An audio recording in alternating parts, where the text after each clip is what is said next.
Welcome to LFFL Primetime, your final episode of the 2022 season. That is right. We have crowned champions in all 9 leagues, and I'm here to get you caught up on those champions. Let's start in the original league. We are 30 plus years into this baby, and we have a first time winner. How exciting! Congratulations to Josh Merrill for claiming his first original league championship. Josh has been a part of this league since 2005. Technically 2004 since he drafted Todd's team that year, but 2005 with his own squadron. It's the first time he's tasted victory after a couple of tough Super Bowl losses. Josh prevailed because Josh and I ended up having a very creative 2 week Super Bowl for the first time in the original league's history. After week 17 had ended, I was up over Josh by 7 points, but he had Josh Allen. So we decided to wait and see, obviously, the Bills Bengals game. When they chose to cancel it, I did not feel right about it. I told Josh, I will just concede. You can have the win. I will put another quarterback in for you. Josh wanted to win this thing. I can understand that. Being his first title, he wanted to make sure he really won this thing. So he proposed that we play a week 18 and combine the two scores. I thought it was a great idea. So I dropped my quarterback to offset him not having a quarterback. And we had a thrilling game this last weekend. I brought in a 7 point lead, as I said. Josh Allen, the 1 p.m. games, gave Josh a little bit of a lead. But we went back and forth all 4 o'clock. I had Christian McCaffrey, I had Jerry Jeudy scoring me some points to help me come back. The end of the day, 210 to 205. Josh with the win in the 2 week Super Bowl. Josh was the leading point scoring league at 151.79 points, the highest point average since 2017. So Josh had a terrific season this year. It was his second overall title, adding to his Keeper League title from 2018. As for me, I look to pull off the Buffalo Bills feat for the second time in my history. For about 10 years ago, I was able to do 4 straight Super Bowls in this league. Looking to pull the same feat again next year, as I've been in 3 straight after this loss to Josh. So we'll see what I can do next year. But more importantly, congratulations, Josh. Always fun. We have a first time winner, and I couldn't be happier that it's Josh over here. Speaking of first time winners, Eric in the LFFL2 is a winner in week 18. Merrill's upset Bill in week 18. Phil Miles Todd also win. But that means Eric is your winner over here. This is the first time Eric has won the Keeper League. A charter member since 2004 in this league. Second straight year, a charter member has won this league for the first time. Greg did it last year. Eric did it this year. Eric led the league in scoring at 58.1 points per game, the only team to top 1,000 total points on the season. Eric has now won a title in 5 different leagues, all of leagues 1 through 5. He has won all of them. This is his 5th overall title.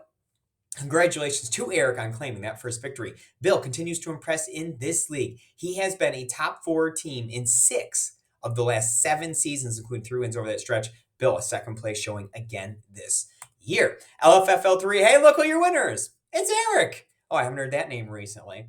For the first time in his LFFL career, Eric goes back to back in a league. This is Eric's second title in this league, joining the title he won last year. Again, a charter member of this league as well. His 6th overall title, in case you couldn't do the math from 5 on the last slide to 6 on this slide. Congratulations to Sean, who actually led this league in scoring at 103.7 en route to a runner-up finish to Eric this year. And congrats to Bill as well. 3 straight seasons making at least the semifinals. We've expanded this league to 12 teams. It's harder to make the playoffs, let alone advance to the semifinals. Congratulations, Bill, the only team to make a semifinal appearance each of the last 3 years in this league. Look, we mess with him a lot for his crummy playoff record, and it's well-deserved, but Bill has actually been very competitive in this league, especially where he struggled early on. Now, have we talked enough about Eric? I think not. Eric also is winning in this league over here. On Saturday of week 18, I was able to take the DraftKings contest with 105.58 points, my 26th all-time win. It pulled me within just 2 points of Eric's lead, but on Sunday, Eric slams the door, comes out of the gates hot, ends up with 141.8 points. Bill ends up passing late, his second win of the season, 13 win all time, but that second place finish is good enough to deliver Eric his second LFFL4 trophy, adding to his 2019 title in this league. Eric edges me out by 4 points, 140 to 136. Nate, a strong showing in 3rd place, and Bill, a late charge to get up to 4th place. Eric led the league in scoring over here. Also, 140.55 points per contest. Eric's, 5, 6, 7th overall title. But I want you to look closely at this. Eric has been a member of this league, the LFFL, since 1996. Wait till 2015 after a couple hard luck Super Bowls, finally gets a W in 2015. But look at the last few years with Eric. LFFL 2 title this year. LFFL 3 title last year and this year. LFFL 4 title 2019 this year. LFFL 5 title last year. Eric is crushing it. He's on some kind of heater right now. So impressive, Eric. Well deserved. 3 leagues in 1 year is awesome. I texted him to tell him that. He's like, well, we have way too many leagues. No, what you did this year is awesome and very impressive. Well done, Eric. Well done. I was able to win the most showdown slates this year. I took 7 of those showdown slates. Phil and Nate were tied for second with 4 each. It's those showdown slates that really kept me in the mix with Eric. I have a different thing I want to do with showdowns next year. We'll talk about it next year. LFFL 5, congratulations to Mr. Phil Kaufman, his first LFFL 5 title here. Phil, this is his 8th overall title. He's now won in 5 of our 9 leagues. Of course, won the original league back in 1995, one of the most dominant seasons in the history of the LFFL. Hasn't won since, but does have 4 keeper titles to his names in the 2000s and did win 8 and 9 in their inaugural seasons last year. Congratulations to Phil on a title I know he's been trying to get for a little while now. Speaking of the Kaufmans, let's keep it in the family, shall we? Greg Kaufman is your LFFL 6 champion. The first time he has won the LFFL 6, it is his 6th different league Greg has won in, and his 9th overall championship. He won the LFFL in 2003, 2009, 2017. He won the LFFL 2 in 2021, won the LFFL 3 in 2011, 2012, won 4 in 2018, won LFFL 5 in 2020, and now wins LFFL 6 to his trophy case. 6 different leagues is very, very impressive. Greg led this league in scoring, averaging 113.22 points per game across all 7 months. Very impressive stuff right there. And for the second straight season, we actually have a Merrill runner-up. Josh was second to Todd last year. Matt took home second this year to Greg. And if we look at the individual months, Greg won 4 different months: February, April, May, and August. Very impressive stuff. The previous best was 2 months. Greg had done that twice already, and Josh had also won 2 just last year. But 4 is ridiculous. We only play 7 of these things. Greg now has 9 career monthly wins, destroying the field. The next closest in career monthly wins is 3. A number of people have 3. That's the next closest. Phil, your winner in March. Nate, your winner in June. Sean, your winner in July. Congratulations to you 3 as well. Let's go to the LFFL 7. Matt Merrill, your champion over here. It is Matt's first win in the LFFL 7. This is the 4th different league Matt has won in, and his 6th overall title. I'm sorry, my screen ran out of space. Matt has won the original league 3 times, the inaugural champion in 1991, 1997, and then 2008, won the LFFL 2 in 2018, won the LFFL 3 in 2020, and adds this as his 6th championship in our league's play. But I really want to talk about the other Merrill, and that's Josh. The fact that he has not won this thing is utterly amazing. He finished second this year. He has finished no worse than 4th any year we have done this. He has survived 45 out of 49 weeks he's participated in. How good is that? Todd is second at 34 survivals. Josh is destroying the field in this league. It is amazing he has not won. Miles, actually, shout out to him. He was your leading point scorer this year, 186.24 points per game. LFFL 8, congratulations are in order to my good friend Todd Meyer. Wins this league in its 2nd year in existence. Keeps it in the class of 96 as Phil won this sucker last year.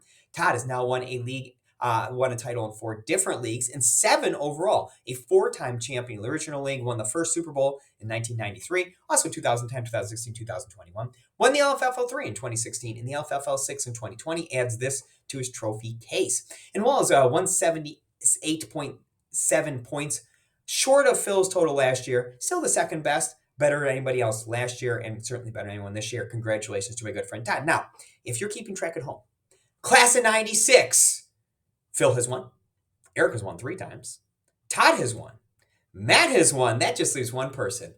I didn't let you boys down because I brought it home in the LFFL 9. That is right. We set this up to mimic the 80s and 90s mail-in contest, and it's very ironic that the original crew wins the first 2 in this league. Phil and I take your first 2 titles in this league. 3 of the 4 finalists in this league have been class of 96 people. Phil and Todd met in the Super Bowl last year. I met in the championship this year with Greg. And my 204.94 points per week was just behind Phil's 209.46 from last year. We have set the pace for scoring in this league. So here are some milestones for you. Your league scoring champions: Josh in the LFFL, Eric in the LFFL 2, Sean in the LFFL 3, Eric in the LFFL 4. I led in the LFFL 5. Greg led in the LFFL 6. Miles actually led in 7 and didn't make the list. I led in 9, and obviously Todd led in 8. We have 500 career wins for our good friend Greg Kaufman. We have 400 career wins for our good friend Matt Merrill. And my fabulous brother Andy also cracked 400 wins this year. Now, I told you before, LFFL Player of the Year is changing. To be eligible to win, you have to win a league. We will vote. One vote per person. Do not vote for yourself. Here are your candidates. Josh, 21-14 this year, your LFFL champion, runner-up in 7, high score in the LFFL. Eric, 39-23, 629 winning percentage, led the LFFL in winning percentage this year. LFFL 2-3-4 champion, won 3 leagues this year, very impressive. 3rd place in 6, 4th place in 7, a playoff participant in 5, high score in 2 and 4. This is a strong resume right there. Phil Kaufman, trying to make some noise over here. 36-25 on the year, 590 winning percentage, your LFFL 5 champion. Runner-up in 8, semifinals in 9, a playoff participant in 3, 4th place in both 2 and 6. Very impressive stuff. Greg, weak winning percentage of 30-32, 483, but of course, his LFFL 6, one of the most dominant LFFL 6 seasons we have seen, and a new record of 4 monthly wins in that league. He was the runner-up in 9, and he was a playoff team in the LFFL Original League and 3 and 5. He was a high score in 6. So a solid resume in spite of the kind of lackluster record that he put forth this year. Matt Merrill also one game under 500 at 23-24. Your LFFL 7 champion, a runner-up in LFFL 6, and he did make the playoffs in the LFFL 3. Todd struggled this year, 23-37, but did get that LFFL 8 title under his belt. And he was a playoff team in the LFFL, losing in the semifinals. And finally, I would like to submit my name in the hat. 37-25, a 597 winning percentage. LFFL 9 champion. I was runner-up. I lost Super Bowls in both the LFFL and LFFL 5. 3rd place in 8, and I was the high scorer in the LFFL 5. So I put all this information in the email I sent you. Pick one, email me the name by the time the Dolphins get shellacked by the Bills on Sunday, and we will have a winner. Certainly the Bills will win, but we also have a winner in this playoff, the Player of the Year race. Finally, what's next in our LFFL universe? Well, we have playoff football back again. I've emailed you those options. DraftKings, every day there's a contest, we will play. And I will use the scoring system. Last year, it's kind of an all play. You play everybody else, you get a win or loss. So if I beat 7 teams and there's 9 teams in, I went like 8-1. So we'll do it that way. Best winning percentage is your winner. We'll have a contest, as I say, every day. It's a showdown, 2 games, 3 games, whatever. Best ball is on Fantrax. We're drafting right now. Get those picks in there. Make as quick as you can. We will Friday night finish up the draft. Any picks not made, we'll hit those Friday night at 9 p.m. sharp. 10-man rosters. We start 5. No positional limits. Blitz. I'm changing this name to one and done because I know it's confusing.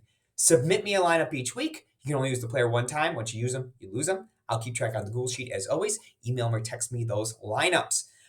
No lockout this year. Baseball information. I'll be getting that out by the end of the month. We should have a normal baseball season. We'll have our normal 2 leagues. And then finally, February best ball. We will kick that off the day after the Super Bowl ends. We will have our first best ball draft. Greg is your defending February champion.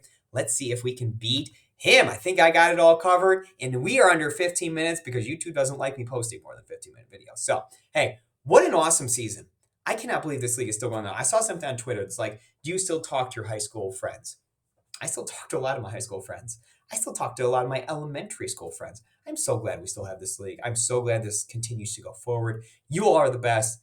I cannot wait to play football with you all again next year. Good luck in all your playoff contests, and good luck to the Bills this week. Please just don't beat us by 50. We'll talk to you guys soon.